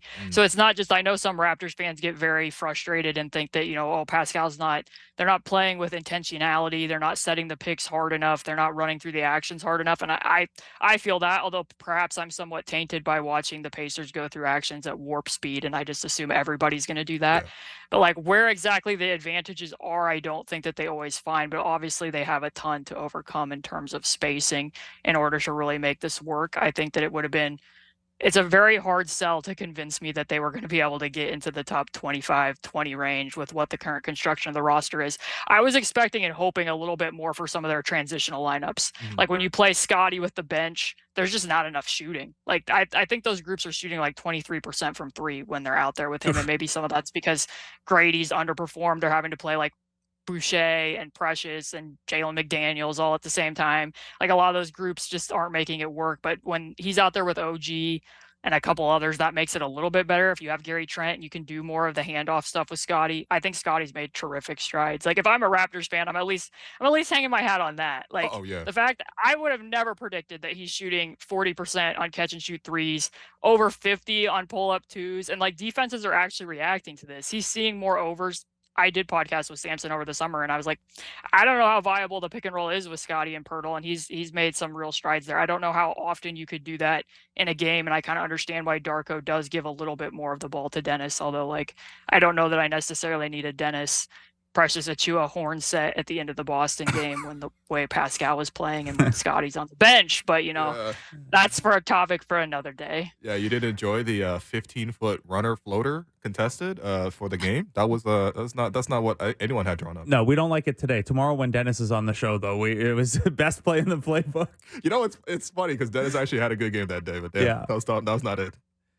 Okay, so Caitlin, I guess we checked off a couple of the boxes there. What are you most looking forward to tonight in terms of like the matchup game between a still pretty unknown coach tactically in Darko Rajakovic? Like we know the system he wants to install. We haven't seen a ton of kind of late game maneuvering and things like that. It's been pretty, not by the book necessarily, but pretty much what we expected. You obviously know Carlisle and the Pacers very well. At this point, what kind of matchup or adjustment thing are you most looking forward to tonight? I'm almost kind of just interested in how the transition game plays out, because the Raptors are a very good transition defense, and they're loading up in transition, and they're more efficient in transition this season, despite the fact that they don't have the shooting. The Pacers have actually gotten a little less efficient in transition. I think they're less efficient than the Raptors are, despite how fast they're playing and what they're getting into. So watching how the Raptors are going to slow that down, because I think I mentioned that like Tyrese doesn't play with any waste. So like something fans can watch of him is like if an opponent makes a shot, watch how he doesn't stare down the inbound passer. He always is taking a peek over his shoulder to see like where is Buddy Hield, where are the potential hit ahead passes, where is the defense scheming, or like even when they played the Bucks, he was like, I'm taking a peek over my shoulder. Oh, they're in zone. I'm going to motion for Aaron Nesmith to roll the ball out ahead of me. And now, even though we're not playing quote unquote fast, I've manipulated the shot clock because I'm not picking it up clear until we get down there, and I've already called the zone play. Like he's never wasting any opportunities. Even when he doesn't have the ball, he's just such a cerebral player. So I'm really interested to see how this much linked from the Raptors, given what they did against the Magic, what they do to limit Tyrese in transition, and how the other guards for the Pacers stand up to handle that. Especially because I don't think Andrew Nembhard will be available tonight because he's still dealing with a sore back. I haven't seen the update on that. Questionable still, which is a bummer. I really enjoy Andrew Nembhard. So. Andrew Nembhard also really enjoys playing against the Toronto Raptors. He had one of his best games of the in Toronto last year as well, in front of friends and family. Last question. I mean, look, I've followed your work from afar, so I just want to ask you this question, maybe just for my own behalf. But what's your process for reviewing film? I watch the game live and then I immediately start rewatching it again. So like last night, these back-to-backs are a tough turnaround. When I'm going to make a film breakdown video, I was still rewatching that and clipping stuff at almost 3 a.m. And then I was like, I got to set an alarm because I got to get up when the sun comes up in order to film that when there's going to be light in this room. But I think my main thing that when people ask that question is I'm always looking for abnormalities, good or bad. What's different? Why is this different? And for what reason? And how can I make that interesting? Maybe it's a story about jump passes. Maybe it's a story last night about why is Miles Turner no longer in this game? Or maybe, it's something else unique. Like last night, Rick yelled a play that was called FIBA Buddy, and I was very curious about that. So I started watching Bahamian possessions from the national team last summer to see if the Bahama team ran the same set or not. I haven't gotten through all those clips yet, but like just little details like that are something that I'm always going to pay attention to. Wow. That's amazing. It's amazing. Thank you. Thank you for joining the show. And I mean, we got to call you again when the Raptors play the Pacers next time. For sure. Thanks for having me on, guys. All right. Caitlin Cooper. Seriously, that's what I said before bring her on. She's like the smartest person in basketball Twitter. It's not close. Yeah. It's ridiculous. It's like I said, it's like being in the film room. It's like being in a coach's meeting. So now the one disappointing thing about that interview is her Tyrese Halliburton piece, that like the big one that he noticed and even wore the shirt. Jump passes are good now. I have one of those. You got one? But it's a tank top. Like it's for the summer. It's like a sleeveless. And I had thought like maybe I'll wear it in because for anyone who doesn't know, it's been like 1,000 degrees in here recently, but the temperature's fixed in here now. So I would be chilly in a tank top, and I think one sleeveless day on Halloween is probably all I get per semester here. Well, hey, listen. But jump passes are good now, is the takeaway. Yeah, the story there for people who don't know is Caitlin wrote a whole story about that. And Tyrese Halliburton not only responded to the story, read the story, but even ended up wearing the shirt that she made about it, which is pretty sick, honestly. But no, seriously, like I think that's another thing that like really vouches for that players are really interested in her work as well. Oh yeah, I mean, no doubt, man, no doubt. I think everyone is. By the way, I have one leftover note What's up? on the page. Actually, you know what? It's time now for Between the Lines, brought to you by Bet Rivers. Take a chance. I'll make it part of this. Raptors are +3 tonight. The over-under is up slightly to 241. The over-under on just the Pacers side is 121.5, which is, what you'd expect with a 241. But just let that sink in for a second. The over-under, which is supposed to be like a 50-50 question, is at 121.5 for the Pacers tonight. That's how good this offense is. Yesterday, actually, Pacers-Hawks, the over-under was set at 252.5. It was the highest over-under in almost 30 years, and they blew it away with 309 combined points in regulation. In addition to all of that, again, they're the number one offense of all time right now. Yep. 2 points per 100, better than the Kings, who set the record last year. And get this, Will, they are in the 83rd percentile or better when they shoot out of a pick and roll, shoot or pass out of a pick and roll with the ball handler, when the roll man gets the ball instead, on cuts, and in isolation.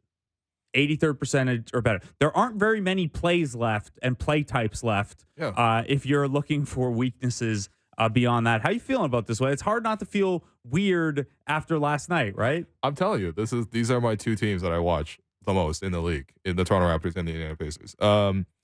It's funny because when you mention it like that, it's basically like they got straight A's on the report card. Yeah, and in the first and there's half like of one B plus in like I don't know. I don't know. Yeah, like offensive rebounds or something. Like for the Raptors in the first half, that was very much we've been called into the principal's office because we're failing on all across the boards. Not even failing. You didn't show up for the exams. Well, listen, that's a big part of why a lot of people fail. But yeah, I mean, look, listen, it's going to be a really, really fun matchup just to see the contrast in styles. I don't think the Raptors particularly match up well with the Pacers. Last year, the Raptors had two games that are coming top of mind for me where they were up, they were comfortable. It was looking like Team Forward was beating Team Guard. And then all of a sudden, the fourth quarter comes around, and the Raptors run out of gas, and the Pacers just, like, pants the Raptors twice. And I think there was another win also where Andrew Nembhard had a huge game in that one as well. So, to me, I don't like necessarily the way the Raptors match up, but they come at basketball from like exact polar opposites. So it is hard to anticipate. The fact that they're even giving the Pacers the 121 it's just, to me, it's like they average 128. Yeah, they've topped that 121.5 I think 9 out of 13 times. Yeah. So it's going to be difficult. I think one thing too with the Pacers is they had good depth. They got good options that they use. It might be a little bit similar than the Orlando game where it's like, oh, I'm not expecting Goga Batadze to come in here and contribute, but they do, and they have some of those guys to come in and step in. Isaiah Jackson, he'll come in and make a defensive impact probably. Jalen Smith is a guy who I think I still believe in long term. He doesn't play much for them, but when he does, there's an impact there. Worth keeping an eye on. Andrew Nembhard questionable for tonight. Aaron Nesmith questionable as well. But again, this is a Pacers team that has a little bit more depth than the Raptors. So second night of a back-to-back, even a little banged up. The Raptors have everyone except for Thad and Christian Koloko. Yeah, so I'm gonna take the Pacers. That was Between the Lines, brought to you by Bet Rivers. Take a chance. One thing to watch out for here, as Caitlin kind of alluded to, the Pacers have the league's worst transition defense. They don't turn the ball over, but they're really bad on the defensive glass. So opportunity there for the Raptors to turn stops into points. It'll be an interesting matchup for sure. And I am also endlessly curious as to what the FIBA buddy play is. But I guess we'll keep having to read more for work. But anyway, that does it for us today. I've been your host, Willow. You've been listening to The Raptors Show on the Sportsnet Radio Network. Make sure you find The Raptors Show wherever you listen to podcasts and subscribe. And please rate and review the show. Big thanks once again to Big V, Marc Stein, Caitlin Cooper, producer and co-host Alex Wong, who put himself in this rundown, but he was not here today. Blake Murphy, our board producer, Derek Brindale, Frank Baraska, David Says, Jared Manatad. And we'll see you tomorrow.